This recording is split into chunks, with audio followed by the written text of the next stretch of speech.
Imaginez un peu, des prophéties en scène qu'on croyait endormies, oubliées, qui tout d'un coup se réveillent. Et ce n'est pas juste une belle histoire, non. On parle d'un puzzle dont les pièces s'assemblent sous nos yeux, en temps réel, et toutes pointent vers une seule année. Une année absolument critique, où tout pourrait bien basculer. Et là, le plus troublant, c'est que ce n'est pas qu'un avertissement vague chuchoté dans le fond d'une bibliothèque. C'est une configuration qui s'aligne de façon, déconcertante avec les gros titres d'aujourd'hui. Les visions d'il y a des siècles semblent décrire notre présent avec une précision quasi chirurgicale. Bon, rentrons dans le vif du sujet. Cette année, c'est 2026. C'est l'année où, si on suit les interprétations de ces textes, une ombre, une figure énigmatique, sortirait enfin de l'anonymat pour entrer de plein fouet dans la lumière de l'histoire. Et voilà la question qui hante tout le monde. Les historiens, les mystiques, même les analystes géopolitiques. Qui est ce huitième ? Un successeur, un leader caché, ou alors quelque chose de complètement différent. C'est l'énigme centrale, vraiment la clé de voûte de toute cette fresque prophétique. Alors, attention.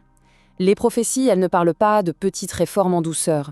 Elles décrivent un effondrement, suivi, bien plus tard, d'une reconstruction. Mais, avant que quoi que ce soit de nouveau puisse voir le jour, l'ancien système doit s'écrouler. Et sur ce point, les textes sont, disons, sans pitié pour l'Occident. On ne parle pas d'une guerre à l'ancienne avec des tanks et des déclarations officielles, non. Les interprétations modernes de l'Ostradamus, par exemple, évoquent une guerre hybride. Une guerre qui se joue sur le terrain économique, à travers des cyberopérations et en orchestrant, une instabilité sociale de l'intérieur. C'est bien plus subtil et peut-être bien plus destructeur. Et voilà le déclencheur, le point de départ de tout ça. C'est d'abord social. Cette phrase, elle donne vraiment le ton de ce qui est décrit pour l'Europe. Ce n'est pas une idéologie qui met le feu aux poudres, c'est la peur du ventre vide. Ce sont les rayons des supermarchés qui se vident. Accrochez-vous parce que ça s'enchaîne comme des dominos. D'abord, on aurait un leader américain qui perdrait toute son autorité, de façon très visible, très symbolique. Puis une catastrophe, technologique ou même nucléaire, qui sèmerait la panique et briserait la confiance dans les institutions. En Europe, la faim provoquerait des émeutes d'une violence telle qu'elle pourrait faire tomber une monarchie. Et pendant ce temps-là, dans le Pacifique, les tensions monteraient d'un cran jusqu'à une confrontation navale qui paralyserait le commerce mondial. Chaque crise en nourrit une autre. C'est une véritable réaction en chaîne qui fracture les nations occidentales de l'intérieur. Mais pendant que l'Occident est occupé à imploser, un vide se crée. Et en géopolitique, un vide, ça ne reste jamais vide très longtemps. Un nouveau centre de pouvoir, un pôle complètement différent, commence à prendre forme, de l'autre côté du globe. Et là, ce graphique, il montre un vrai séisme géopolitique. Les prophéties parlent d'un immense bloc continental qui unirait la Russie, la Chine et l'Inde. Pensez-y une seconde. Ensemble, ces pays représentent plus de 3 milliards d'êtres humains. C'est une nouvelle force d'attraction capable de redéfinir complètement les règles du jeu mondial. Et la différence entre les deux est fondamentale. D'un côté, on a un Occident décrit comme fracturé, rongé de l'intérieur par ses crises et ses divisions idéologiques. De l'autre, ce nouvel axe eurasien serait convergent. Leur alliance, elle ne serait pas basée sur la confiance, non, mais sur la pure nécessité. Le contrôle des ressources, de l'énergie et la recherche de stabilité à n'importe quel prix. Du pur pragmatisme.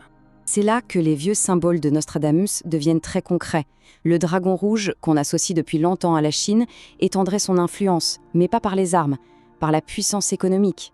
Et les monnaies rouges, on les interprète comme l'émergence de systèmes financiers alternatifs conçus pour contourner et contester directement la domination historique du dollar.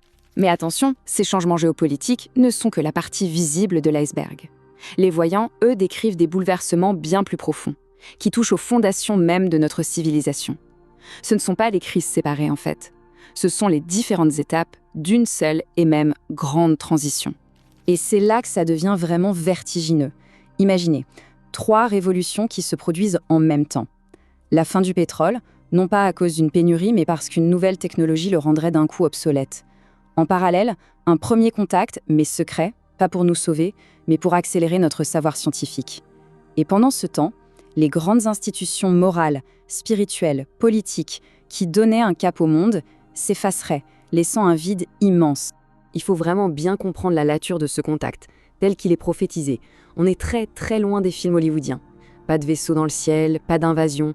On parle plutôt de signaux, d'anomalies mathématiques, un pur échange de connaissances, centré sur la physique, l'énergie. La Russie jouerait un rôle de pionnier, non pas par supériorité, mais peut-être à cause de sa position géographique ou d'une ouverture à des recherches moins conventionnelles. Et tout ceci, eh bien, ça nous ramène à notre mystère central. Parce que ce fameux huitième, il n'apparaît pas au début du chaos. Non, il ou elle n'intervient qu'au sommet de la crise, au moment précis où l'escalade semble inévitable et où tous les leaders en place sont complètement dépassés, paralysés par les événements. Donc, le huitième, ce n'est pas un chef de guerre, c'est un stratège, un stabilisateur.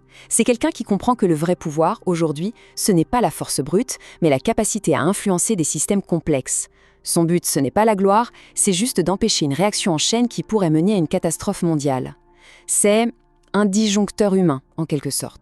Et cette citation, elle est cruciale. Elle souligne à quel point son intervention serait discrète, presque invisible. Pas de grande annonce mondiale, pas de défilé. Ce serait seulement des années plus tard, avec le recul, que les historiens identifieraient ce moment précis où une décision, une négociation, un simple non à l'escalade a absolument tout changé.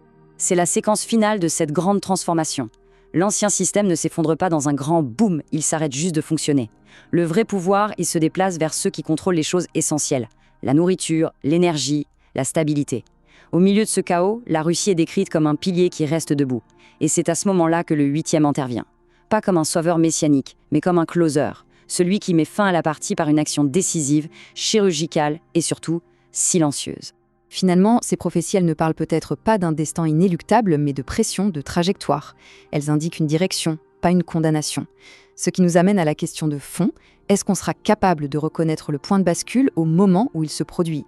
Ou est-ce qu'on ne le comprendra que des années plus tard en regardant en arrière?